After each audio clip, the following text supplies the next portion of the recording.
Galileo ہو یا بڑے بڑے سائنٹسٹ, ان کے اندر جو آئی کیو, انٹیلیجنس کوشنٹ جس کو کہتے ہیں, جو ان کا آئی کیو نہیں ہے نا, اور جتنا دماغ ان کے پاس موجود نہیں ہے, ارے ہمارے گھر کا 7 سال کا بچہ جس کے سینے میں 300 پارہ قرآن موجود ہے, اس کا آئی کیو نیوٹن سے بھی زیادہ مضبوط ہے, اس کا آئی کیو البرٹ آئنسٹائن سے بھی زیادہ مضبوط ہے, اس کا آئی کیو جو ہے گیلیلیو سے بھی زیادہ مضبوط ہے. یہ ہمارے علماء کون ہیں؟ یہ مساجد کی درس, یہ مسجدوں میں بیٹھ کے یا مدرسوں کی ٹوٹی ہوئی چٹائی پہ بیٹھ کے آپ کے بیٹے کو میتھ کا فارمولا نہیں بتاتے, یا آپ کے بچے کو ساؤنڈ کم کیجئے اور سی ٹی پی ٹی بھی کم کیجئے, نیوٹن کا موشن لا نہیں بتاتے, یا آپ کے بچے کو کیا بتاتے ہیں؟ الجنت تحت اقدام امہاتکم, جنت تو تمہاری ماؤں کے قدموں کے نیچے ہے. یا آپ کے بچوں کو بتائیں گے مسواک کرنے کا طریقہ کیا ہے, یا آپ کے بچوں کو بتائیں گے سڑکوں پہ چلنے کا طریقہ کیا ہے. آج دنیا میں بہت ساری باتیں کی جاتی ہیں کہ بھائی مدرسوں نے کیا دیا, مدرسے کیا کر رہے ہیں, مدرسوں سے کیا فائدہ ہے. میں کہتا ہوں یہ مدرسہ کیا ہے؟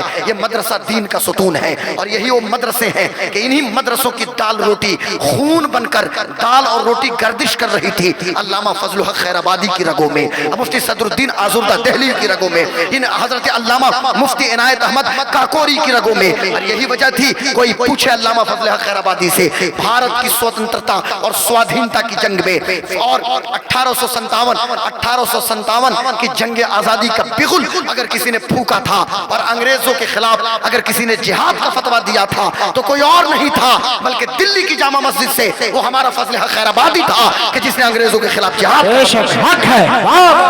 نعرہ تکبیر, نعرہ رسالت, عظمت اسلام.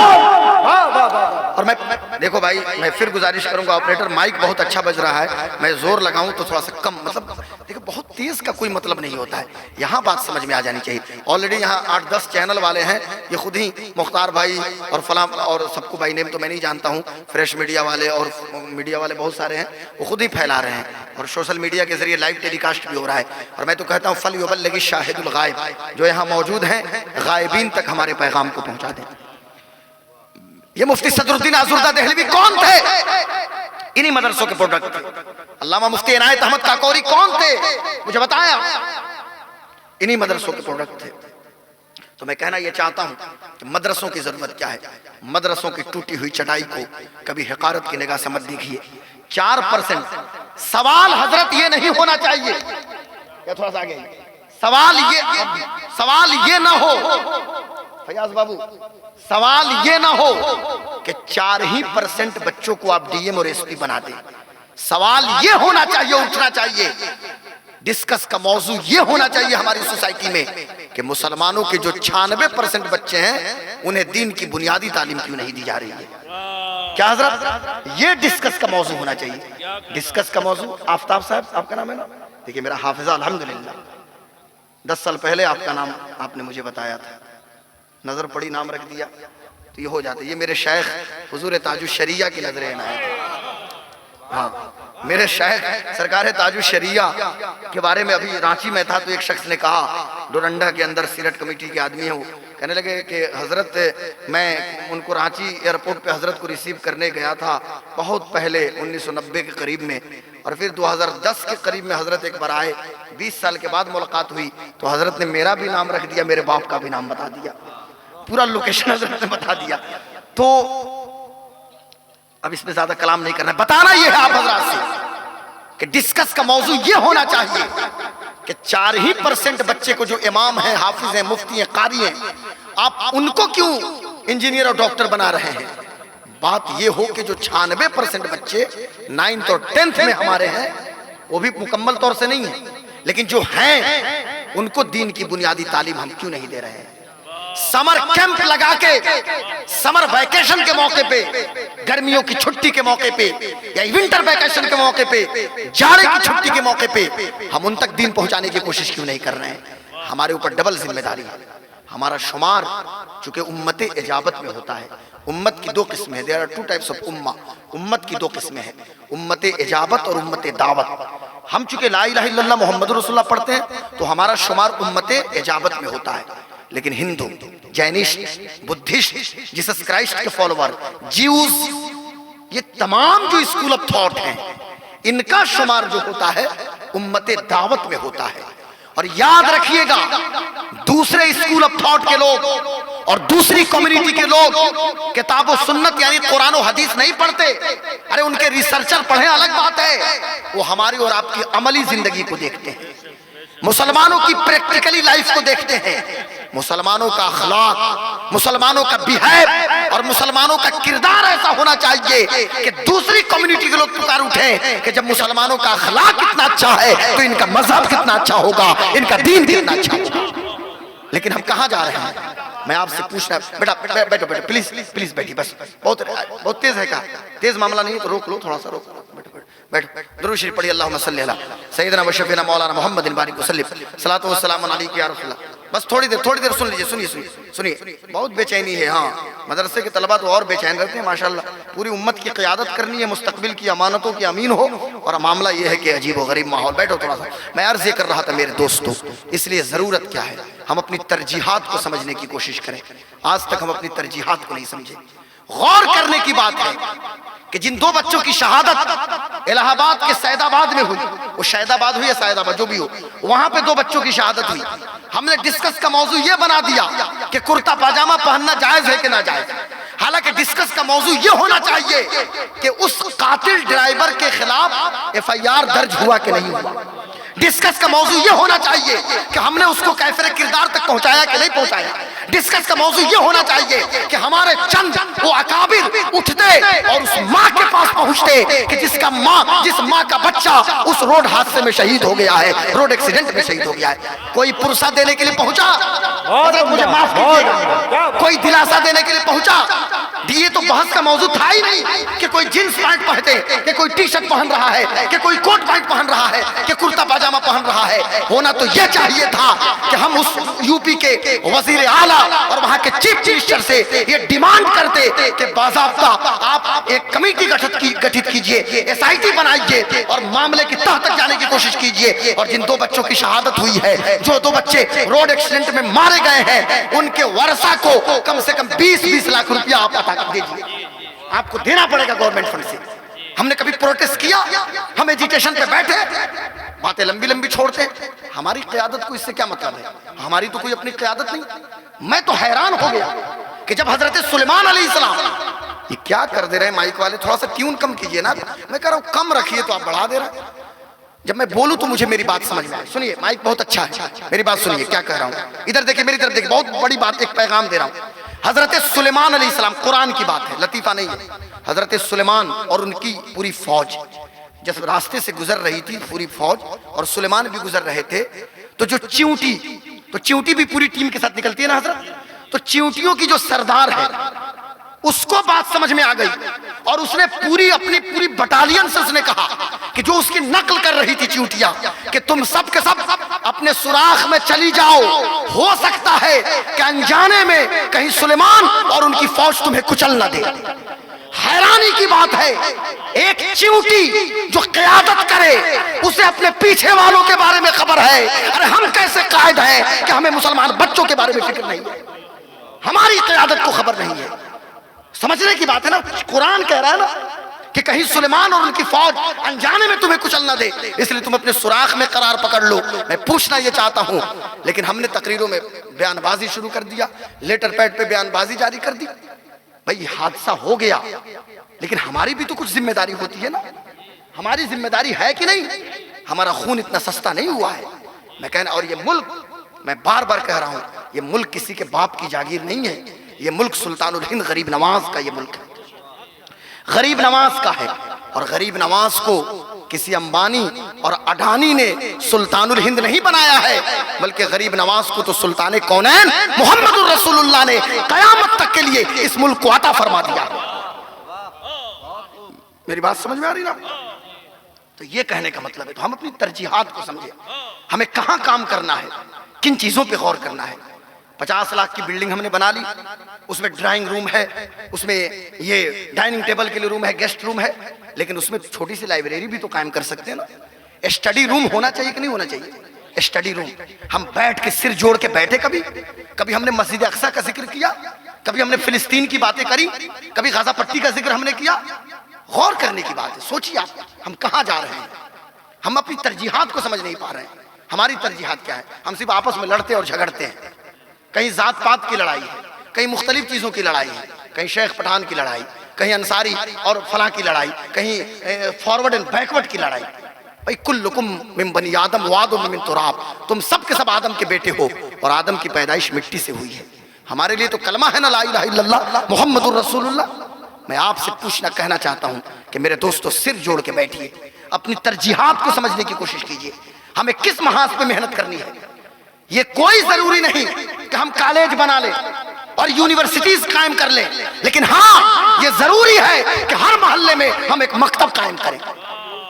آپ دیکھیے Saint Carmel, Dawn بوسکو, Saint Michael, نہ جانے کتنے اسکولز ملیں گے نا چھوٹے چھوٹے, مونٹیسری, اور اسی نقل پہ اب سرسوتی گیان مندر بھی ہر علاقے میں مل رہے ہیں.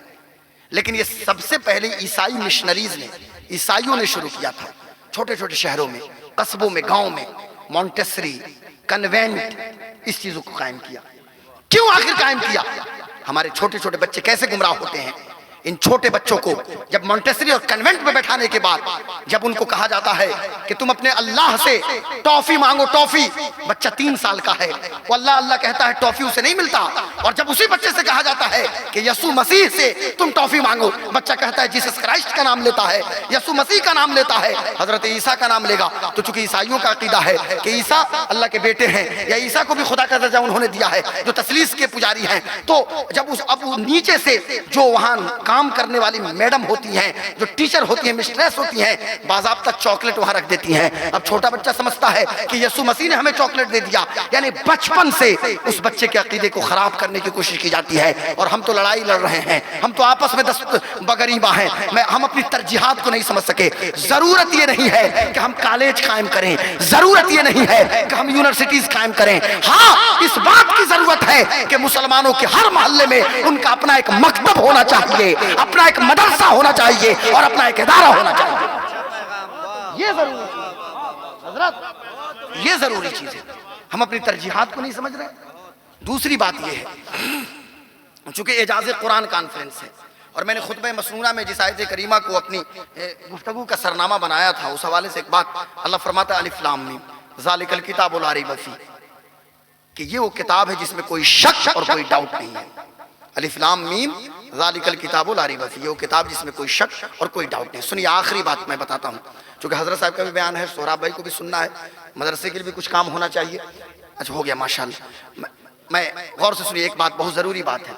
بات یہ ہے کہ اتنے بچے حافظ ہو رہے ہیں, مفتی ہو رہے ہیں, مولانا ہو رہے ہیں, دیکھیے, لیکن آپ کو خبر ملتی ہوگی 3 ملک کا میں نام لیتا ہوں, تینوں ایک ہی لائن سے وہ ملک پڑھیں گے آپ کو. ایک ملک ہے ڈنمارک, ڈنمارک کی راجدھانی ہے کوپن ہیگن. ایک ملک ہے سویڈن, اس کی جو دارالسلطنت راجدھانی ہے اسٹاک ہوم ہے, اسٹاک ہوم. اور ایک ملک ہے نیدرلینڈ جس کو ہالینڈ کہتے ہیں, اس کی راجدھانی ایمسٹرڈم ہے. تو coupon ہیگن, stock home and Amsterdam, یہ 3 سٹیز میں ابھی جنوری سے لے کے, ابھی موجودہ دور کی بات بتا رہا ہوں, جنوری سے لے کے اب تک, ابھی کتنے 2 ہی مہینے ہوئے نا, اس سے بھی کم ہو رہا ہے, 1 مہینہ 25 دن میں 50 مرتبہ سے زیادہ قرآن مقدس کی بے حرمتی کرنے کی کوشش کی گئی ہے صرف ان جگہ. ابھی سویڈن کی جو خبر آئی آپ دیکھیں گے, اسٹاک ہوم سے, کوپن ہیگن سے, ایمسٹرڈم سے. میں کہنا یہ چاہتا ہوں کہ جواب یہ بھی ٹھیک ہے ہماری طرف سے کہ الحمدللہ ہمارے بچے حافظ قرآن ہو رہے ہیں, ہمارے یہاں مولانا اور مفتی ہو رہے ہیں. لیکن حضرت سمجھ گئے اور علماء بھی سمجھ گئے, اور آپ کو بھی بات سمجھ میں آئے گی. فقط جواب یہ نہیں ہے کہ ہم حافظ یا مولانا یا مفتی ہی بن جائیں. ارے جواب تو اس وقت ہوگا کہ جب مسلم قوم کا ہر فرد, مسلمان کا بیٹا بیٹا, مسلمان کی بیٹی بیٹی صحیح طور سے قرآنی تعلیمات پہ عمل کرنا شروع کر دے. اس سے بہتر دنیا کو کوئی جواب نہیں ہوگا. قرآنی تعلیمات پہ عمل کرنا, قرآن شریف کی تلاوت کیجئے. بھئی ہماری عملی زندگی میں قرآنی تعلیمات کی جھلک بھی تو ہونی چاہیے نا. میری بات سمجھ رہے نا. ہمارے پاس 2 بڑی دولت ہے, 2 کہ جو ایلن مسک کے پاس نہیں ہے, جو دنیا کے کسی امیر آدمی کے پاس نہیں, جو امریکہ کے پریزیڈنٹ ڈونلڈ ٹرمپ کے پاس بھی نہیں ہے. ہمارے پاس کیا ہے؟ ایک تو حضور کی سیرت ہے, اللہ کے رسول کی سیرت طیبہ, اور ایک ہے اللہ کا کلام قرآن. قرآن حضور کا معجزہ ہے اور اللہ کا کلام ہے. اور یاد رکھیے گا, قرآن مخلوق نہیں ہے, کلام ہے, اور کلام اللہ کی صفت ہے. حضرت صفت ہے اور صفت اپنی ذات کے ساتھ متصف ہے. کلام ابد سے ہے، ازل سے ہے، ابد تک رہنا ہے کلام کو، ہمیشہ سے ہمیشہ تک. چونکہ یہ کلام اپنے موصول، یہ صفت ہے اور صفت اپنی ذات کے ساتھ متصف ہے. قرآن کو کون مٹائے گا بھائی؟ لکھنؤ میں کسی کو پاگل کتا کاٹا ایک آدمی کو، وہ وہاں سے چلا بھاگتے ہوئے دوڑتے ہوئے. چونکہ کتا جب کاٹتا ہے تو پوری رگ میں زہر، تو ظاہر سی بات ہے زہر کو پہنچنا ہی ہے. تو اب بھاگا وہاں سے غازی آباد پہنچا. غازی آباد کے ڈاسنا میں چلانا شروع کیا کہ قرآن کی 17 آیت کو نکال دو. میں نام کسی کا نہیں لیتا بھائی، چونکہ مجھ پہ، میں نہیں چاہتا کہ میرے اوپر سیڈیشن لگ جائے یا FIR درج ہو جائے. لیکن اپنے کو کسی چیز کا غم بھی نہیں ہے. اس لیے غم نہیں ہے کہ اس نشانی کے جو سگ ہیں نہیں مارے جاتے، اس نشانی کے جو سگ ہیں. اس لیے ہم تو وہی کہیں گے جو بریلی کے امام نے کہا. عشق کا امام، محبت کا امام، چشم و چراغ خاندان برکات نے کہا کہ تجھ سے در سے سگ اور سگ سے ہے نسبت مجھ کو، میری گردن میں بھی ہے دور کا ڈورا تیرا. واہ واہ واہ واہ. تجھ سے در یعنی غوث پاک کی بات ہو رہی ہے. اور اس نشانی کے جو سگ ہیں نہیں مارے جاتے، حشر تک میرے گلے میں رہے پٹا تیرا. اور کشمیر سے لے کر کنیا کماری اور گجرات سے آسم اور انڈمان سے لکشدیپ تک بھارت میں جب سے ہم اعلیٰ حضرت کے مسلک کے چوکیدار اور غوث پاک کے در کے کتے بنے، ہم غوث پاک کی خانقاہ کے کتے ہیں، ان کی چوکھٹ پہ پہرا دینے والے ہیں. تب سے ہم نے بھی کہنا شروع کیا کہ میری قسمت کی قسم کھائیں سگانے بغداد. میری قسمت کی، محبوب عاقل بھائی، میری قسمت کی قسم کھائیں سگانے بغداد. ہند میں بھی ہوں تو دیتا رہوں پہرا تیرا. نعرہ تکبیر، نعرہ رسالت، مسلک اعلیٰ حضرت فیضان غوث الاعظم. اور ڈرنے ڈرانے والی کوئی بات نہیں. یہ جو نیریٹو سیٹ کیا گیا، ایک نیریٹو سیٹ کر دیا گیا ہے. ٹویٹر پہ ہیش ٹیگ چلا دو، نیریٹو سیٹ کر دو اور ڈرا دیا جائے. بھئی کون ڈرنے والا ہے؟ کیا دبے جس پہ حمایت کا ہو پنجہ تیرا، کیا دبے جس پہ حمایت کا ہو پنجہ تیرا، شیر کو خطرے میں لاتا نہیں کتا تیرا. تو ہم تو غوث پاک والے ہیں بھائی، غلام غوث اعظم، بے کس و مستر نمی ماند، اگر ماند شب ماند شب دیگر نمی ماند. تو ہم تو غوث پاک کے در کے غلام ہیں. تو میں کہنا یہ چاہتا ہوں میرے دوستو، ہمارے پاس دو چیزیں، ایک سیرت طیبہ. اب کسی نے کہا کہ قرآن سے 17 آیت کو نکالو. سنو، قرآن منزل من السماء ہے، اور جس طرح حضور پہ یہ کلام نازل ہوا، میرے پیارے آقا پہ، ہمارے 10 سال کے بیٹے کے سینے میں بھی قرآن موجود ہے. اور من نوعان ایک حرف کا فرق نہیں ہے، زبر زیر پیش کچھ نہیں. پوری دنیا کو پتا ہے، امریکہ کے واشنگٹن ڈی سی میں بیٹھنے والے تھنکرز کو بھی پتا ہے کہ لیبیا کی سڑکوں پہ لاشوں کو بچھا دینا تو آسان ہے، افغانستان کی بیٹیوں کی آبرو لوٹ لینا تو آسان ہے، فلسطین کی بہنوں کے ہاتھوں میں زنجیر ڈال دینا تو آسان ہے، عراق کے بچوں کو مار دینا تو آسان ہے. لیکن اِنَّا أَعْطَيْنَاكَ الْكَوْثَرَ کا جواب نہیں دیا جا سکتا ہے. یہ ممکن ہے، مشکل نہیں بلکہ ناممکن ہے. اس لیے کہ اِنَّا نَحْنُ نَزَّلْنَا الذِّكْرَ وَإِنَّا لَهُ لَحَافِظُونَ. ہم نے اس قرآن کو اتارا، ہم اس کے نگہبان ہیں. بے شک قرآن کا محافظ تو اللہ تعالیٰ ہے نا. بے شک. لیکن ہماری بھی کچھ ذمہ داری ہے.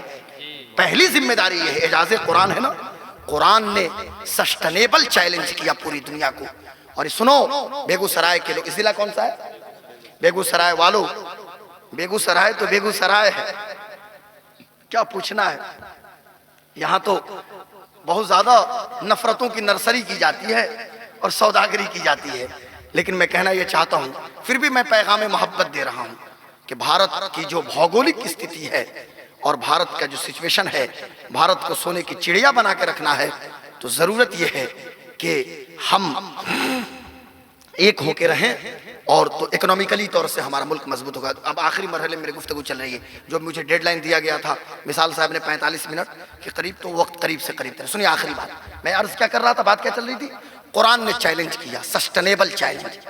سسٹینیبل چیلنج بولے تو کئی بار چیلنج کیا گیا. ایک بار کہا گیا اگر ڈاؤٹ اور شک ہے تو قرآن کی طرح کلام لے کر آؤ. یہ ممکن نہیں تو چلو 10 سورت لاؤ. یہ بھی نہیں 10 آیت لاؤ. یہ بھی نہیں تو ایک آیت بھی تو لاؤ نا. اور یہ چیلنج صرف مکہ مدینہ اور عرب ورلڈ کے لیے چیلنج نہیں تھا، یہ چیلنج پوری دنیا کے لیے ہے. اور یہ چیلنج ختم نہیں ہوا ہے حضرت، یہ چیلنج آج بھی ہے، آج بھی ہے یہ چیلنج. آج بھی قائم ہے. ہو سکے تو لاؤ نا, کوئی مثال نہیں پیش کر سکتا. اس لیے پہلی ذمہ داری ہماری اور آپ کی یہ ہے, ہم اپنی ترجیحات کو سمجھیں. قرآن پہ دوسروں نے ظلم نہیں کیا ہے, ظلم اپنوں نے کیا ہے, ہم نے کیا ہے. ہم نے مظلوم بنا دیا اس کتاب کو. ضرورت یہ ہے کہ صرف ہمارے باپ کی میت پڑی ہو اس وقت صرف ہم قرآن کی تلاوت نہ کریں, نزا کا وقت ہو اس وقت قرآن کی تلاوت نہ کریں. ہاں ارے اس وقت بھی کرو گے تو نزے کی کیفیت میں آسانی ہو جائے گی, پر قرآن صرف موت کے وقت تلاوت کی جانے والی کتاب کا نام نہیں ہے. قرآن پوری دنیا کو زندگی دینے والی کتاب کا نام ہے. زندگی کا پیغام یہ قرآن دیتا ہے. تو قرآن کا پیغام زندوں تک پہنچائیے. ہاں زندوں تک. مجھے بتائیے قرآنی تعلیمات کو کیسے عام کیجئے گا؟ ہماری ذمہ داری نہیں ہے؟ عملی زندگی میں یہ بات ہو. ایک لڑکی ہے مثال کے طور پہ, مسلم لڑکی, ناچنے والی, ڈانسر, بے پردہ گھومنے والی, جب وہ مر جائے اس کی لاش پڑی ہے تو اس کے کان میں جا کے پڑھیے گا وَقَرْنَ فِي بُيُوتِكُنَّ وَلَا تَبَرَّجْنَ تَبَرُّجَ الْجَاهِلِيَّةِ الْأُولَىٰ. کیا اثر لگی حضرت؟ مرنے کے بعد پڑھیں گے. ایک ظالم لڑکا ہے اپنی ماں کو بردھا آشرم اولڈ ایج ہوم میں لے جاتا ہے, باپ کے اوپر ہاتھ چلاتا ہے, تھپڑ مارتا ہے. صرف مدرس ڈے اور فادرس ڈے کے موقع پہ پوسٹ کرے گا, واٹس ایپ پر اسٹیٹس لگائے گا, فیس بک پہ پوسٹ کرے گا, اور ابو کے پاس چائے پینے کے لیے پیسے نہیں, بیوی کے پاس ATM موجود, امی ایک فروٹ اور ایک پھل کے لیے ترس رہی ہیں. اور پھر جب وہ لڑکا مر جائے تو اس کے کان میں جا کے کہیے گا وَلَا تَقُلْ لَهُمَا أُفٍّ وَلَا تَنْهَرْهُمَا وَقُلْ لَهُمَا قَوْلًا كَرِيمًا وَاخْفِضْ لَهُمَا جَنَاحَ الذُّلِّ مِنَ الرَّحْمَةِ وَقُلْ رَبِّ ارْحَمْهُمَا كَمَا رَبَّيَانِي صَغِيرًا. مرنے کے بعد کان میں جا کے پڑھیے گا تو اپنے ابا کی تعظیم کرے گا. مجھے بتائیں ایک ٹھرکی بڈھا جو دلسنگ سرائے اسٹیشن پہ بیٹھ کے ٹرین سے اترنے والی لڑکیوں کو صرف دیکھے, ڈھالے پہ بیٹھ کر صرف غیر محرم کا نظارہ کرے اور اپنی نگاہوں کو آوارہ بنا دے, اور جب وہ بڈھا مر جائے تو اس کے کان میں آ کے پڑھیے گا قُلْ لِلْمُؤْمِنِينَ يَغُضُّوا مِنْ أَبْصَارِهِمْ وَيَحْفَظُوا فُرُوجَهُمْ ذَلِكَ أَزْكَىٰ لَهُمْ إِنَّ اللَّهَ خَبِيرٌ بِمَا يَصْنَعُونَ. تو پھر وہ سنے گا. مرنے کے بعد اس کو بتائیے گا کہ کسی غیر محرم کو نہ دیکھو, غیر محرم سے اپنی نگاہ بچائیے, شرمگاہ کی حفاظت کیجیے. تو پتہ یہ چلا, میری بات سمجھیے, قرآن کا جو پیغام ہے زندوں کے لیے, زندوں کے لیے پیغام ہے. ہماری اور آپ کی ذمہ داری ہے, ہم اس ملک کے پرائم منسٹر نہیں ہیں, ہوم منسٹر نہیں ہیں, ستہ کے سیاہسن پہ ہم نہیں بیٹھے ہیں, دلی کے لٹینس زون میں ہم نہیں ہیں, اور 7 لوگ کلیان مارگ میں ہم نہیں رہتے ہیں کہ پورے ملک کا ٹھیکہ لیں. لیکن ہاں ہم اپنے بیڈ روم میں تو ضرور ہوتے ہیں. خدا کا واسطہ ہاتھ جوڑ کے بنتی کرتا ہوں, خدا کا واسطہ, یہ بڑا آسان ہے چندہ کر کے مسجد پہ 100 فیٹ کا مینارہ بنا لینا, یہ بڑا آسان ہے مدرسہ قائم کر لینا. حالانکہ اس میں بھی مشقت ہے, اس میں بھی پریشانی ہے, لیکن یاد رکھنا ہماری نسلیں اگر آوارہ ہو گئیں تو پھر کوئی پیشانی نہیں ہوگی جو مسجد میں سجدہ کرے. بڑا آسان ہے راجستھان سے ماربل منگا کے آنگن میں لگانا, لیکن میری بیٹی آوارہ ہو گئی نا تو آنگن سے قرآن کی تلاوت کی صدا نہیں آئے گی. ہم گھر میں ہیں, بخاری کی حدیث ہے کلکم راعٍ وکلکم مسئول عن رعیتہ, تم سب کے سب ذمہ دار ہو, آپ کے انڈر میں جو لوگ ہیں ان کے بارے میں آپ سے پوچھا جائے گا. میرے کہنے پہ میرے کچن میں کم چینی کی چائے بنتی ہے کہ نہیں بنتی ہے؟ اگر میں کہہ دوں اماں سے نہیں کہا تو گھر میں اپنی بہن سے کہہ دیا کہ اپی چاہے باجی یا بیٹی جو بھی ہو کہ کم چینی کی چائے چاہیے, بنتی ہے نا. ہمارے کہنے پہ کم مسالے کی سبزی بنتی ہے نا. تو جب میرے کہنے پہ کچن کا نظام درست ہو سکتا ہے تو کیا میرے کہنے پہ فجر کے وقت مصلی نہیں بک سکتا؟ کیا میرے کہنے پہ قرآن کی تلاوت نہیں ہو سکتی؟ کیا میرے کہنے پہ, ہمارے کہنے پہ گھر میں اسلامی شریعت نافذ نہیں ہو سکتی؟ کیا ہماری ذمہ داری ہے, ہماری اور آپ کی. میں آپ سے کہہ رہا ہوں, میں ناگپور میں تقریر نہیں کر رہا, بیگوسرائے کے مرغیا چک پہ کر رہا ہوں. مجھے امت شاہ سے گفتگو نہیں کرنی, میں آپ سے خطاب کر رہا ہوں بحیثیت مسلم. I'm not a politician but I'm a religious orator. میں کوئی پولیٹیشین نہیں ہوں, میں ایک مذہبی خطیب ہونے کے ناطے, چونکہ خطابت میرے لیے عبادت ہے, خطابت پیشہ نہیں ہے, یہ عبادت ہے حضرت. اس لیے کہ ادعو الی سبیل ربک بالحکمہ والموعظۃ الحسنہ, تو میرے جنید بغدادی، میرے ابو بکر شبلی، وہ سب ہمارے ہیں نا. جنید بغدادی ہو، ابو بکر شبلی ہو، معروف کرخی ہو، میرے سری علی سقطی ہو، میرے ابو الفرد ترتوسی ہو، میرے عبد الواحد تمیمی ہو، میرے غوث پاک شیخ عبد القادر جیلانی ہو، میرے ابو سعید مخرمی ہو، یہ جتنے ہمارے گزرے ہیں سب نے خطابت کے ذریعے لوگوں کو راہ راست پہ لانے کی کوشش کی. ہم تو غوث پاک کو لے کے چلے ہیں نا. ہم تو جنید بغدادی کی بات کرنے والے ہیں، ہم تو حسن بصری کی بات کرنے والے ہیں. ہمارے مخدوم اشرف سمنانی، حضور تارک السلطنت، قطبۃ الکبریٰ، سیدی سرکار مخدوم اشرف جہانگیر سمنانی، سبحان اللہ، جہاں تحریر کی ضرورت پڑی تحریر کے ذریعے. اور میں تو حیران ہو گیا، ٹرکی کے اندر جب مخدوم سمنا پہنچے، ہمارے مخدوم سمنا یہ صرف جناتوں کا علاج نہیں کرتے. جب ٹرکی کے اندر پہنچے، ٹرکی کے اندر چونکہ ان کا جو نانیحالی نسب ہے اور رشتہ احمد یسوی تک پہنچتا ہے، ٹرکی کے جو بزرگ ہیں جب ٹرکی پہ پہنچے تو ٹرکش زبان میں اسلام کی ترجمانی پہ کتاب لکھا اور ہزاروں لوگوں کو کلمہ پڑھا کے مسلمان بنا دیا. یہ اور بات ہے کہ مخدوم سمنا نے ہم پہ نظر ڈالا اور ہمارے پوروانچل کو پسند کر لیا. ایک چراغ جلا ہے اجمیر معلیٰ کی دھرتی پہ، ایک چراغ جلا ہے. اور جب دلی کو ضرورت پڑی تو اسی چراغ سے چراغ جلا کے خواجہ قطب کو دلی میں رکھ دیا تھا، اپنا نمائندہ اور برانڈ ایمبیسڈر بنا کے. اور دیکھ رہے تھے، سلطان الہند دیکھ رہے تھے کہ اس ملک کا پارٹیشن ہوگا، بٹوارا ہوگا. یہ اور بات ہے کہ کیمبرج میں پڑھنے والے چودھری رحمت علی گجر نے 1930 اور 40 کی دہائی میں پاکستان کا نظریہ پیش کیا تھا. لیکن حیرانی تو اس وقت ہوتی ہے کہ سلطان الہند عطائے رسول نائب النبی نے اس زمانے میں اپنے مرید قطب الاقطاب کو کہا تھا کہ فرید الدین کو پاک پٹن روانہ کر دو پاکستان کے لوگوں کی نمائندگی کے لیے. اور غریب نواز دیکھ رہے تھے کہ پارٹیشن پھر ہوگا تو بنگالہ کے بارڈر پہ ایک طرف سراج الدین اخی کو رکھا اور دوسری طرف علاء الحق گنج نبات پنڈوی کو رکھا. ادھر دلی خالی ہوتی ہے تو دلی کو خالی کیوں چھوڑیں گے. ایک بچے پہ نظر پڑی، پیدا ہوا بدایوں میں اور شعور و ادراک کی منزلوں کو طے کیا بدایوں میں اور چلا دلی میں. تو جب پڑھتا تھا تو پوری دلی کہتی تھی کہ یہ نظام الدین بحاس ہے. لیکن جب گیا ہے پاک پٹن اور اجودھن اور وہاں سے واپس آیا تو اب کوئی اسے نظام الدین بحاس نہیں کہتا. اب جب بھی لوگ کہیں گے تو محبوب الہی نظام الدین اولیاء. دیکھ رہے تھے غریب، اشارہ تو انہی کا ہے نا، میرے سلطان کا ہے، میرے سلطان جی کا. میں تو ڈنکے کی چوٹ پہ کہتا ہوں سلطان الہند عطائے رسول نائب النبی حضرت خواجہ معین الدین چشتی. غریب نواز اور بھارت والو، انڈیا والو، ایک بات سن لو، سال میں ہو سکے تو ممکن ہو تو ایک بار تو اجمیر شریف ضرور جائیے. ارے 2 سال پہ بھی چلے جاؤ. ہم فقیروں کا تو جھولا اٹھا رہتا ہے، جب بلاوا آیا چل دیے. ابھی جنوری میں گئے، مارچ میں ٹکٹ بنا ہوا، پھر 1 مہینہ گیپ ہوگا، پھر پہنچ جائیں گے. تو ادھر تو کھلا ہوا ہے، سلطان جی نے کھول کے رکھا ہے. سلطان الہند عطائے رسول نائب النبی حضرت خواجہ معین الحق والدین خواجہ معین الدین چشتی. اس لیے کہ بھارت کے مسلمانوں پہ، ہند والوں پہ اگر ایک طرف حضور سید الشہداء، انڈیا کے لیے سید الشہداء اور انڈین سب کانٹیننٹ کے لیے سید سالار مسعود غازی، سید سالار مسعود غازی، ان کا اگر احسان ہے تو انہی کی باتوں کو آگے بڑھایا ہے سلطان الہند غریب نواز نے. مکمل احسان تو غریب نواز کا ہے.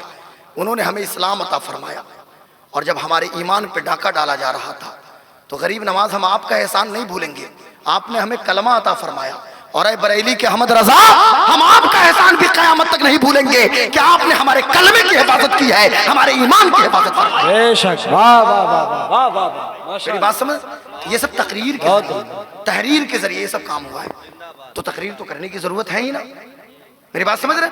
اور صرف دلی میں نہیں رکھا، دلی میں تو اس کے بعد نصیر الدین چراغ دلی اور ساؤتھ انڈیا حضرت علامہ موتی الرحمان صاحب کو کیرالہ، کرناٹکا، آندھرا، تلنگانہ، تمل ناڈو کے مسلمان. بھائی اجمیر شریف دور ہے نا تو کاہے کو اجمیر آؤ گے؟ چلو گلبرگہ کی دھرتی پہ میرا نمائندہ خواجہ بندہ نواز کے سود راز وہاں موجود ہے. نمائندہ تو میرا ہے نا.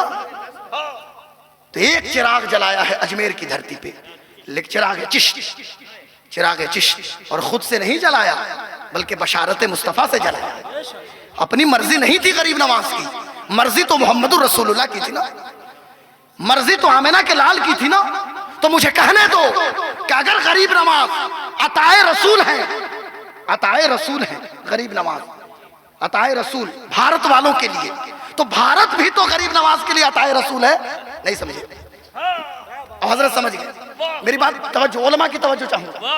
اگر آپ کہتے ہو کہ غریب نواز، حضرت غریب نواز عطائے رسول ہیں کس کے لیے؟ بھارت والوں کے لیے، تو یہ ملک بھی تو عطائے رسول ہے غریب نواز کے لیے. نہیں بات، ارے سمجھ میں بات آئی؟ یہ ملک بھی تو آتا ہے نا. یعنی ہم کو، مطلب واضح کرتا ہوں، یعنی ہم لوگوں کو مصطفیٰ نے معین الدین عطا کیا، اور معین الدین کو بھارت کے مسلمانوں کو عطا کیا، اور مسلمانوں نہیں بلکہ بھارت کے تمام لوگوں کو عطا کر دیا. یہی وجہ ہے بھارت کا نعرہ رسالت، فیضان غریب نواز. یہ تھوڑی سی گفتگو ڈائیورٹ ہو گئی، لیکن ہم کو لگتا ہے کہ یہ بھی غریب نواز بس انہی کا، بس وہیں سے انہوں نے، ان کا تصرف چل رہا ہے. یہی وجہ ہے کہ بھارت کا دھناڈھیہ سیٹھ، جو ستا کے سیاہسن کی چابی جس کے ہاتھوں میں ہے، ہاں اشارہ سمجھ گئے ہوں گے.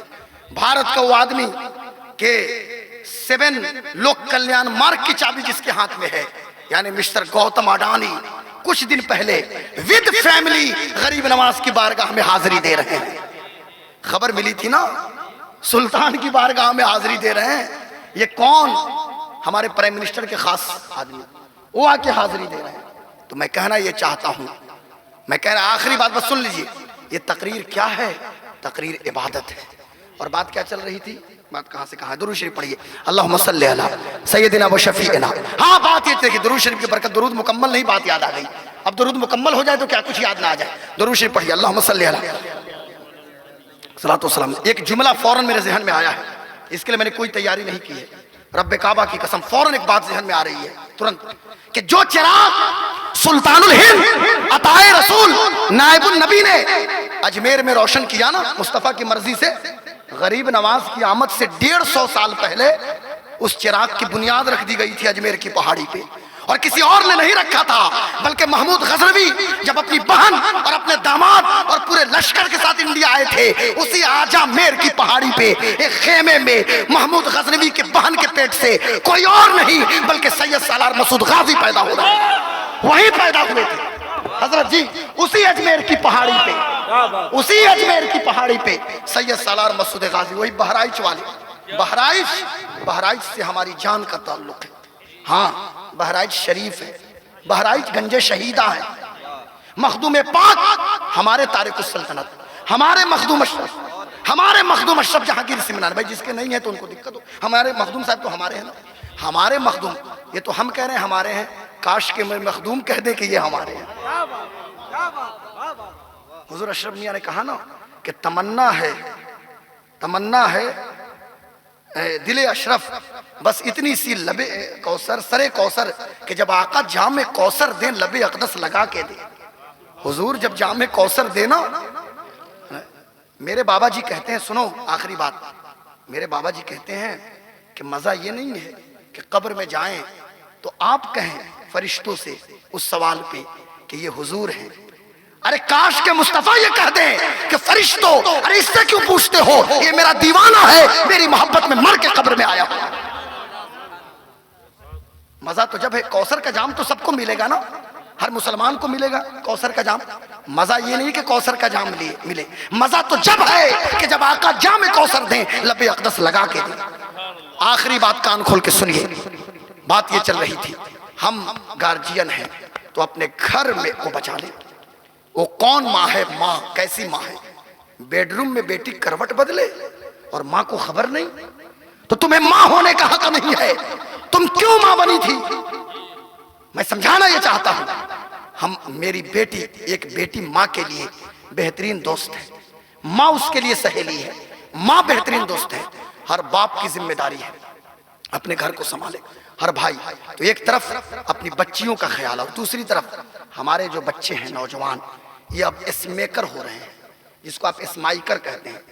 پہلے تمباکو کھاتا تھا سب ایسے ایسے، ٹھیک ہے، یا سگریٹ پیتے تھے سب، اور اب تو چرس، افیم، گانجا، بھانگ، دھتورا، سلیسن نہ ملے تو وائٹنر نہ ملے تو کوریکس لے رہے ہیں سب.